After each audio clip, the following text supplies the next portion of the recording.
এক এক করে আমাদের বিভিন্ন সিনিয়র এডিটরদের তাদের তোলা ছবি এবং তাদের তোলা সে সমস্ত কাহিনী তুলে ধরছি আপনাদের সামনে। যেমনটা দেখতে পারলেন যে ছত্তিশগড়ের নরেশ বিশ্বাস তিনি রামরাজ্যে চলে এসেছেন তার 20 কেজির গদা নিয়ে। একই সঙ্গে আমাদের অপর সিনিয়র এডিটর স্বর্ণালী সরকার তার দেখানো সেই প্রতিবেদন দেখাবো আপনাদেরকে। তবে জানাবো যে প্রতি মুহূর্তে যেভাবে বদলে যাচ্ছে অযোধ্যা, পরিবর্তন হচ্ছে এই শহরটির, ভ্রমণ পিপাসু বাঙালি সুযোগ পেলেই যেখানে ঘুরে আসছেন এই অযোধ্যা থেকে কেউ দেখতে আসেন, কেউ বা কর্মসূত্রে আসেন। সেখানেই কলকাতা তারকেশ্বর কেশরী তিনি বলছেন কর্মসূত্রে যতবারই লখনৌ এসেছেন ততবারই ঘুরে গিয়েছেন অযোধ্যা, আর অযোধ্যার এই পরিবর্তন দেখে নিজের চোখে এখন তিনি বিশ্বাস করতে পারছেন না। দেখুন সেই প্রতিবেদন। রাম জন্মভূমিতে প্রত্যেক মুহূর্তে কাজ চলছে এবং যুদ্ধকালীন তৎপরতায় মুহূর্তের মুহুর্মুহু প্রত্যেক মুহূর্তে ছবি চেঞ্জ হয়ে যাচ্ছে, পট বদল হয়ে যাচ্ছে।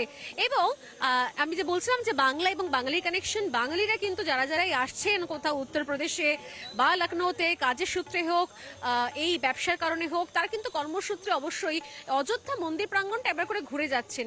ঠিক তেমনই একজন আমার সঙ্গে এই মুহূর্তে দাঁড়িয়ে রয়েছেন তারকেশ্বর কেশরী।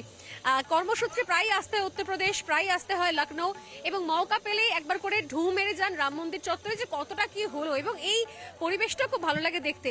প্রথম কথা একটাই জিজ্ঞাসা করবো, আপনি এর আগে লাস্ট কবে এসেছিলেন? 6 মাস আগে? 6 মাস আগে এসেছিলাম, বাবাকে নিয়ে এসেছিলাম।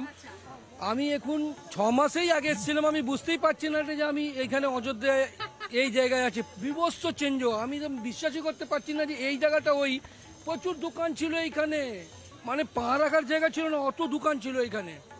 এই রাস্তায় তো আমরা বুঝতেই পারছি না যে আমি ওই রাস্তায় আছি। যখন বাস চলছে সেখানে আমি কার নিয়ে এসেছিলাম, আমি কার নিয়ে ঢুকতে পারছিলাম না। এবং তার সঙ্গে সঙ্গে এই যে একটা পরিবেশ তৈরি হয়েছে, মানে এটা আপনি তো যতবার আসছেন লখনৌ ততবার এখানে ঘুরে যাচ্ছেন। এসেছি, হ্যাঁ অনেক, মানে আমি এই 6 মাসে এসে আমি এই যে চেঞ্জিংটা দেখছি, মনে হচ্ছে যে আর 6 মাসের পরে যদি আসি তাহলে আরো বুঝতে পারবো না যে এই জায়গাটাই আমরা দাঁড়িয়ে হয়েছি। খুব ভালো, মানে এইগুলো কোথাও এই পার্থক্যগুলো কোথাও তৈরি হয়ে যাচ্ছে যে প্রত্যেক মুহূর্তের এই আপগ্রেডেশন কাজ চলছে, কারণ রাম আসছেন তাই প্রস্তুতি তুঙ্গে। আর সেই প্রস্তুতি দেখার জন্য কিন্তু গোটা দেশ থেকে মানুষ ছুটে আসছে। আমাদের বাঙালি যাদের পায়ের তলায় সর্ষে তারাই বা কম কি করে যান, তারাও ছুটে আসছেন। তাই বিভিন্ন জায়গা থেকে মানুষ আসছে এবং প্রত্যেক মুহূর্তের সাক্ষীও থাকছেন। ক্যামেরা রোহিত গণের সঙ্গে স্বর্ণালী সরকার, রিপাবলিক বাংলা, কলকাতা।